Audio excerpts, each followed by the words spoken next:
Zakweli. Et nous vous retrouvons, Andrea Kotonjavola, bonjour. Bonjour Natacha, bonjour à tous. Et ce matin, nous recevons dans Zakweli Balache Ousseni, les membres du conseil d'administration de l'ADIM, l'agence de développement et d'innovation de Mayotte. Bonjour. Bonjour. Alors, vous connaissez surtout en tant que secrétaire départemental de la CFDT, mais vous êtes donc membre de ce conseil d'administration de l'ADIM et c'est dans ce cadre que vous êtes ici. En parlant de l'ADIM, justement, depuis que Mayotte a intégré les régions ultra-périphériques depuis 2014, qu'est-ce qui a changé? Qu'est-ce que ça a apporté à Mayotte et qu'est-ce que ça peut apporter à la région? Oh, oui, tout à fait. Alors, vous savez que auparavant, c'était seulement la Réunion qui était reconnue en tant que telle, comme quoi ils étaient régions ultra-périphériques. Alors, ils bénéficiaient des fonds qui permettaient de tisser des relations avec l'ensemble des pays de l'océan Indien.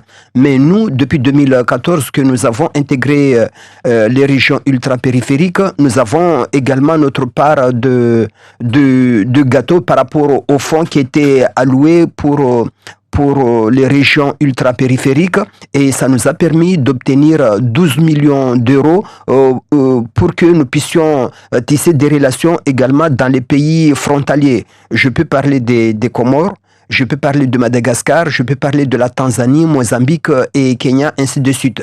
Mais il faudra que nous puissions vraiment engager des discussions pour que nous puissions signer des accords cadres avec tous ces territoires pour que nous puissions permettre aux différentes entreprises que nous avons à Mayotte d'avoir des relations de coopération économique avec ces pays que je viens de citer. Alors, vous revenez justement d'un de ces pays, vous revenez de Madagascar il y a à peine 2 ou 3 jours. Vous venez de signer un accord cadre de coopération régionale avec Madagascar. De quoi s'agit-il exactement? De quoi s'agit-il? Au début, quand on a mis en place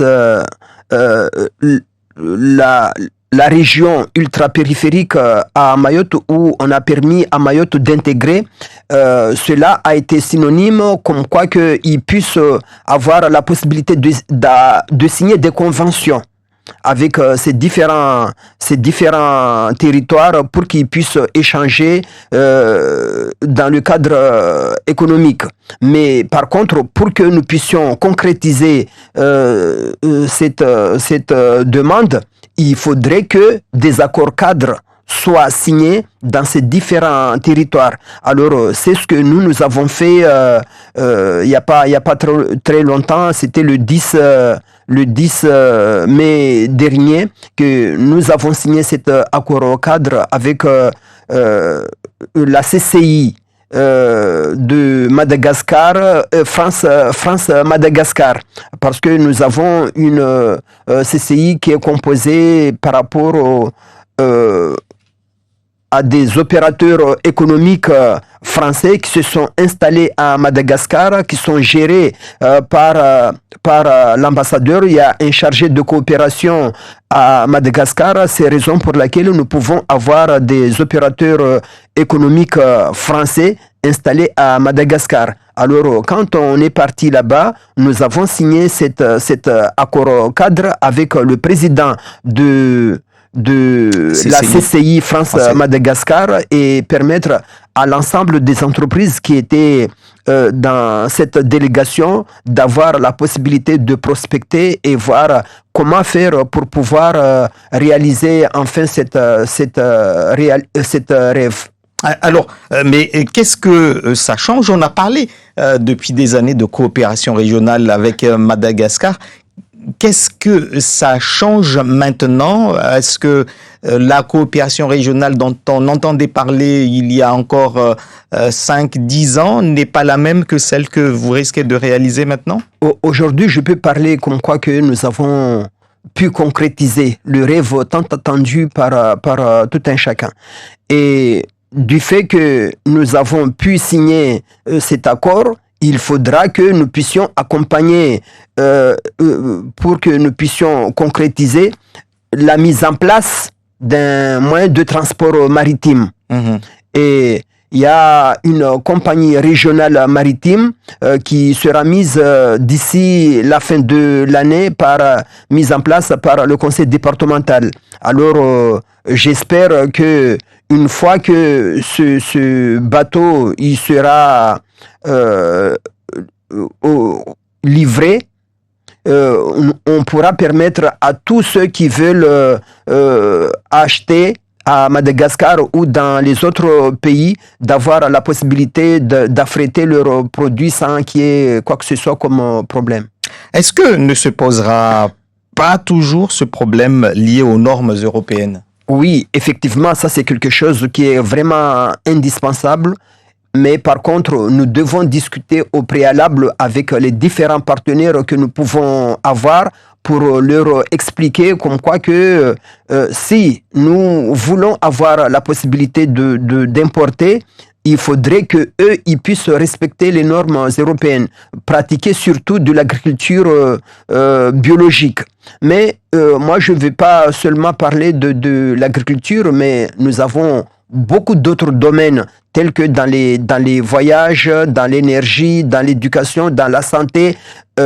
Dans tous ces milieux, nous devons faire le nécessaire pour que nous puissions tisser des relations avec ces milieux pour améliorer nos relations au quotidien. Parce que vous savez que de plus en plus, le Maoré voyage. Et quand on voyage, il y a des choses qui sont imprévisibles. On peut tomber malade et on a besoin d'avoir des médecins référents auxquels on pourrait s'adresser pour qu'on puisse voir comment faire.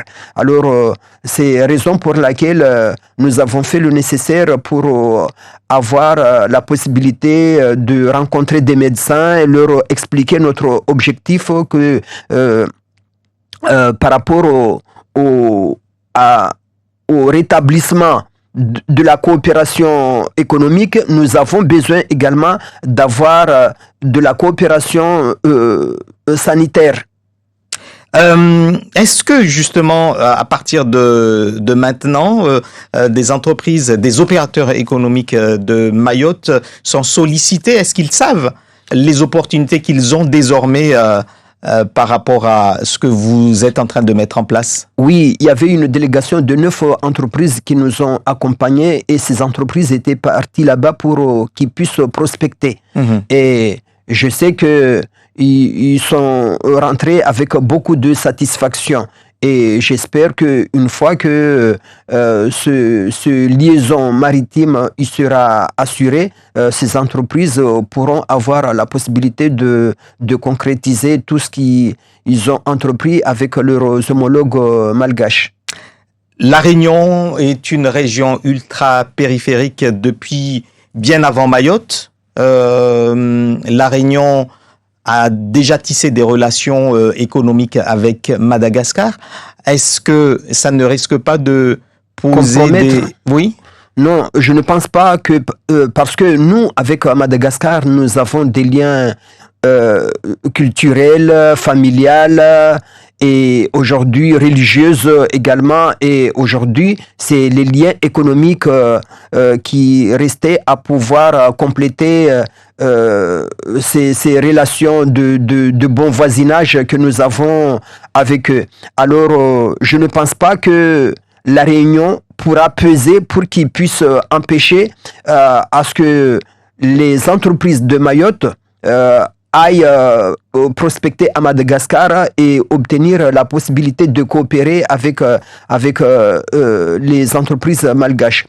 Je rappelle tout simplement que nous avons besoin d'importer des produits de qualité et nous savons que actuellement ce n'est pas le cas parce que nous importons depuis le Brésil des choses qui ne sont pas du tout de bonne qualité, qui nous arrivent ici à des prix vraiment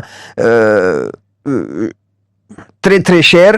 Et c'est raison pour laquelle nous comptons qu'à travers la signature de cet accord cadre, nous pourrons importer des aliments frais de qualité au départ de Madagascar pour que nous puissions permettre à la population mahoraise de consommer bio et moins cher aussi. Alors, c'est la première étape puisque vous dites tout à l'heure, il y a plusieurs autres pays de la région avec lesquels il faut signer des accords cadres.